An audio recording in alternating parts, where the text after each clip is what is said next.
সকালে ঘুম থেকে উঠা দেখি দুপুর হয়ে গেছে, মানে দুপুর হয়েছে না, সূর্য মামা এত ভোল্টেজ বাড়াইছে, মানে সকালটারে দুপুর বানাই দিচ্ছে। তো যাই হোক, কিছু করার নাই।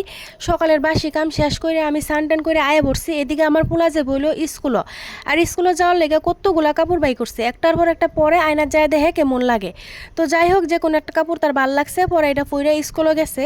আর আইসে হইলো আমার মামার তো ভাই বোন, আর আনছে কতগুলা সবজি, আর আনছে হইলো ববি, আর মামি আম সত্য দিছিল, আর আম সত্য লইছে আমার লেগা। আর ববিটা আমি অনেকটাই পছন্দ করি। আর এই ববিটারে তোমরা কি বললে কও একটু কমেন্টে জানাইও, আমরা তো ববি বললেই কই। তারপর আমি বোনেরা কইছি অল্প আলু ভাজি কাটটা দে, আলু ভাজিটা দিয়া সকালের বাট্টা রাইন দালাই সকালে খাওয়ার লেগা। তারপর আমি গেছিলাম হইলো বাজারও যায় দেখি দোকান বন্ধ। আমি গেছিল মেশিনের সুই আনার লেগা, যাই দেখি দোকান বন্ধ। তারপরে অনেকগুলো দোকান ঘুরার পরে মেশিনের সুইটা পাইছি, তো বাড়িতে লই আয় পড়লাম। তারপর আমি বহাই দিছি রান্দা, মাছ আনছিল, মাছ রান্না করুম, আর লাউ শাক, আর হইলো অমিতা ঘন্ট। তারপরে এদিকে আনছিল আনারসটা কিন্তু আমি খাই না, খাইলে আমার মুখ চুলকায়, তার লেগে আনারসটা আমি খাই না। তো আনারসটা আমি মাইকা দিতেছি তারারে খাওয়ার লেগে। এদিকে আমার রান্নাটাও হয়ে গেছে গা।